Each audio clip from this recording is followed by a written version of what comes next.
السلام علیکم ناظرین کرام، نئی ویڈیو میں آپ کو خوش آمدید کہتے ہیں۔ تمام تر جبر کے باوجود، ظلم کے باوجود عوام نے خوف کے بت توڑ دیے ہیں۔ آج کے مناظر دیکھنے کے بعد نواز شریف نے منت ترلا شروع کر دیا ہے کہ الیکشن کچھ عرصہ مزید ڈیلے کر دیے جائیں۔ ہم سے مینیج نہیں ہو پا رہا، گیپ اتنا بڑا ہو چکا ہے کہ اگر عوام مایوس ہو کے گھر نہ بیٹھی تو کور کرنا ناممکن ہو جائے گا۔ ایک ورکر کنونشن جس میں عمران خان نہیں ہے، کوئی ٹاپ کا لیڈر نہیں ہے، صرف ایک وکیل شیر افضل مروت خطاب کرے گا، اور وہاں پہ صورتحال دیکھیں۔ یہ صرف ایک ورکر کنونشن کی صورتحال ہے۔ نواز شریف کا بڑے سے بڑا جلسہ بھی اس کا مقابلہ نہیں کر سکتا، اور یہ اس وقت ہو رہا ہے جب لوگوں کو روکنے کے لیے رستے میں رکاوٹیں کھڑی کی گئی ہیں، لوگوں پہ گولیاں تک چلائی گئیں۔ لیکن آپ ذرا صورتحال دیکھیں، رش دیکھیں، لوگوں کا آپ کو پتہ چلے گا۔ یہ کوئی خالہ جی کا گھر نہیں ہے کہ ایک پورے صوبے میں اس طرح لوگ خوف کے بت توڑ دیں، لوگ باہر نکل آئیں، لوگ بتا دیں کہ ہم نہ جھکیں گے، نہ گھبرائیں گے، نہ ڈریں گے، اور اس کو اگنور کیا جا سکے۔ یہ ناممکن ہے کرنا۔ عمران خان سے معافی تو مانگنی پڑے گی، اور یہ سارے مناظر چیک کریں آپ، یہ ذرا دیکھیں، وہیں پہ جلسہ گاہ بنا دیا گیا ہے، اوپر سے نیچے تک بندے نظر آ رہے ہیں۔ انہوں نے رستہ بلاک کیا ہوا تھا، وہیں پہ لوگ رک گئے، وہیں پہ جلسہ بنا دیا۔ ایک نون لیگ ہے، مہینوں تیاری کر کے ایک جلسہ نہیں کر سکی تھی، اور یہ ورکر کنونشن ہے۔ اس وقت جب تحریک انصاف کو دہشت گردوں کی طرح ٹریٹ کیا جا رہا ہے، یہ ذرا مناظر دیکھیں، پھر مردان میں جو کنونشن ہوا یہ چیک کریں، یہ دیکھیں کہاں کہاں تک آپ کو لوگ کھڑے نظر آ رہے ہیں۔ یہ صرف ورکر کنونشن ہے، یہ کوئی جلسہ نہیں ہے۔ لیکن اگر ورکر کنونشن اس طرح ہو رہا ہے تو آپ ان کے حالات جان سکتے ہیں۔ یہ ذرا چیک کریں، یہ عمران خان کا صرف ساتھ دینے پر اتنی عزت مل رہی ہے، یہ شیر افضل مروت کے قافلے کے ساتھ لوگ بھاگ رہے ہیں۔ یہ چیک کریں آپ، دیوانہ وار لوگ بھاگ رہے ہیں۔ یہ عزت پاکستان کی تاریخ میں تو کیا دنیا کی تاریخ میں کسی سیاستدان کو نہیں ملی کہ اس کے ساتھ جو جڑ جاتا ہے عوام اسے سر آنکھوں پہ بٹھا لیتی ہے، جو اس کے حق میں بات کرتا ہے عوام اس کو اپنا ہیرو بنا لیتی ہے، جو اس کے ساتھ چلتا ہے وہ قوم کا لیڈر بن جاتا ہے۔ انہیں لگا تھا کہ مراد سعید کو چھپنے پر مجبور کریں گے، اس کی جان کو شدید ترین خطرات لاحق ہونے کی وجہ سے وہ منظر عام سے ہٹے گا، تو اللہ نے شیر افضل مروت کو سامنے کر دیا۔ اب لوگ اس کے ساتھ چل رہے ہیں کیونکہ وہ عمران خان کی نمائندگی کر رہا ہے، عمران خان کے نظریے کی نمائندگی کر رہا ہے۔ خواتین کو جیل میں ڈالا تو سوچا کہ خواتین بھی ڈر جائیں گی۔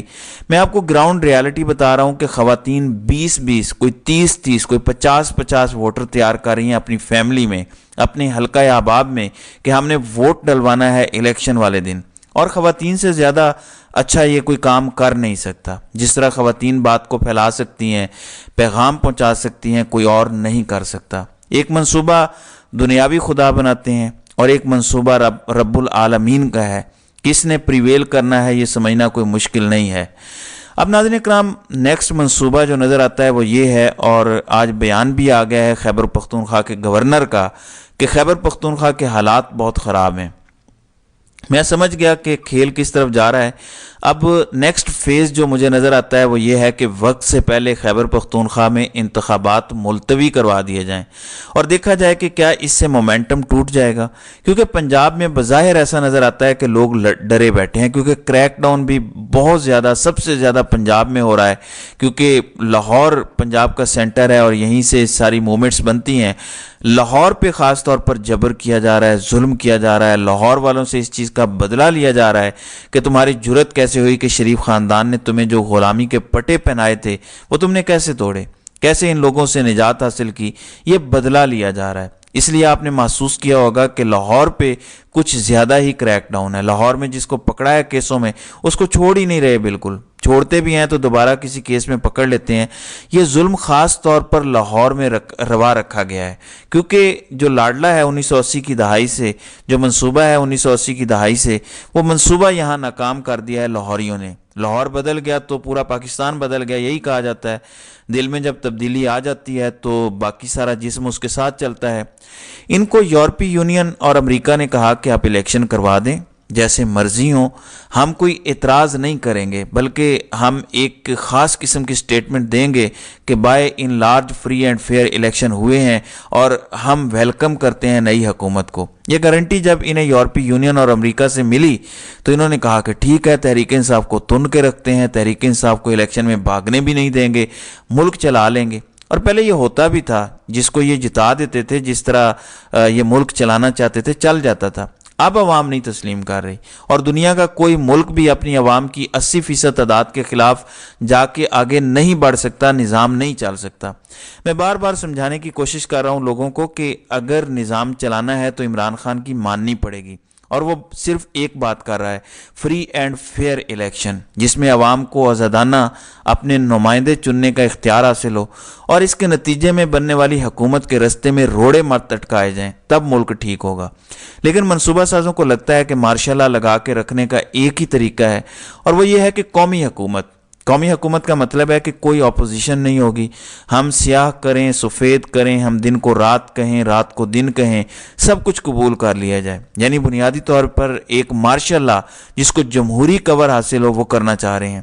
یہ مطلب ہوتا ہے قومی حکومت کا۔ اور جب کوئی ہینکی پینکی ہو تو اتحادیوں کو علیحدہ کر کے حکومت گرا دی جائے، وزیر اعظم مائنس کر کے کسی اور کو وزیر اعظم بنا دیا جائے، یعنی پورا کنٹرول اپنے ہاتھ میں رکھا جائے۔ کبھی کٹ پتلیوں کے ذریعے بھی سسٹم چل سکا ہے۔ اب ذرا دیکھیں کہ ہم سے یہ کتنی نفرت کرتے ہیں۔ یہ کتنا بہترین موقع ہے پاکستان کو، پہلی بار 76 سالوں میں، قائد اعظم کے بعد پہلی بار پوری قوم کسی ایک لیڈر پر متفق ہوئی ہے۔ یہ فرسٹ ٹائم ہوا ہے 76 سالوں میں۔ یہ بہترین موقع نہیں تھا؟ اس لیڈر کو عزت دی جاتی، فری اینڈ فیئر الیکشن میں اس کو 2/3 اکثریت جیتنے دی جاتی، اس کا رستہ نہ روکا جاتا، عوام اس کو جتاتے، اور جب آتا ان کے ساتھ ریفارمز کیے جاتے، ٹیکس ریفارمز کیے جاتے، انڈسٹری کے ریفارمز کیے جاتے، لینڈ ریفارمز کیے جاتے، باقی جتنے مسائل ہیں پاکستان کو لاحق وہ سارے ٹھیک کیے جاتے۔ اور یہ جو سختی کی جا رہی ہے اپنی عوام پر ایک پارٹی کو توڑنے کے لیے، وہ مافیا کے اوپر کی جاتی تاکہ کوئی آگے سے بدماشی نہ کرتا کہ یہ ریفارمز نہیں ہونے دیں گے، ہم ایم ٹی ایکٹ نہیں لگنے دیں گے، یعنی ڈاکٹرز کے اگر کوئی ریفارمز ہو رہے ہیں میڈیکل کے وہ نہیں کرنے دیں گے، تعلیم کے ریفارمز نہیں ہونے دیں گے۔ ایسے مافیاز کے خلاف پھر کریک ڈاؤن ہوتا۔ آپ کی سٹیٹ نے 3 سے 5 سالوں کے اندر اندر ریفارم ہو جانا تھا، پاکستان یورپ کی طرح نظر آنا شروع ہو جاتا۔ میں سسٹم کی بات کر رہا ہوں، سسٹم ایسا سٹریم لائن ہو جاتا، اور یہ موقع ضائع کیا جا رہا ہے، اور جان بوجھ کے ضائع کیا جا رہا ہے۔ کیوں؟ کیونکہ یہ خود کرپٹ ہیں، کیونکہ انہوں نے خود کھانا ہے، ان کے کھانچے لگے ہوئے ہیں، چند لوگ اپنی زیادہ طاقت حاصل کر لیتے ہیں، اور کیونکہ وہ کسی کو جواب دہ بھی نہیں ہے، ایبسلوٹلی کسی کو جواب دہ نہیں ہے، یعنی دنیا میں خدا بن بیٹھے ہیں، تو ان کے اپنے مفادات ملکی مفادات سے اوپر چلے گئے، اور یہی ہے ساری کہانی۔ اور وہ نواز شریف جس کو 2013 سے 2017 کے درمیان لاڈلے کی طرح رکھا گیا، 4 سال اس نے ڈالر کی قیمت روکے رکھی اور ملکی معیشت کا بیڑا غرق کر دیا۔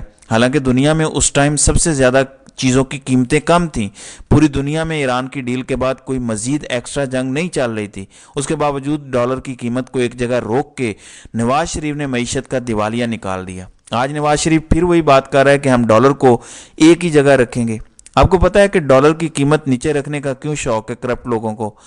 پاکستان سے پیسہ لوٹتے ہیں، ڈالروں میں تبدیل کراتے ہیں، ڈالر جتنا سستا ہوگا روپے کے مقابلے میں اتنے زیادہ یہ ڈالر خرید سکیں گے کرپشن کے پیسے سے، اور پھر وہ پیسہ باہر بھیجیں گے، ان کا فائدہ ہے۔ لیکن ڈالر مارکیٹ ریٹ ہوگا تو پاکستان کو فائدہ ہوگا۔ جب آپ کی درآمدات بڑھنے لگیں گی آٹومیٹیکلی قیمت اوپر آ جائے گی، وہ درآمدات کم ہونا شروع ہو جائیں گی، قیمت مارکیٹ بیس پہ رہے گی، اوورسیز پاکستانی زیادہ پیسہ بھیجیں گے، ریمیٹنسز زیادہ آئیں گے، اس سے ہمیں فائدہ ہوگا، ایکسپورٹر کو فائدہ ہوگا کہ آپ عالمی مارکیٹ سے قیمتوں کو برابر کر کے کمپیٹ کر سکیں گے، ملک کا فائدہ ہی فائدہ ہے، مارکیٹ بیس ریٹ ہے۔ لیکن نواز شریف آج بھی وہیں کھڑا ہے کہ ڈالر کو ہم نے روکے رکھنا ہے، جس سے معیشت کا دیوالیہ نکل گیا۔ نواز شریف نے ایک موٹر وے بنایا تھا، اس وجہ سے نواز شریف کو وزیر اعظم بنا ہے۔ موٹر وے کیوں بنواتے ہیں؟ آپ کو یہ پتہ ہے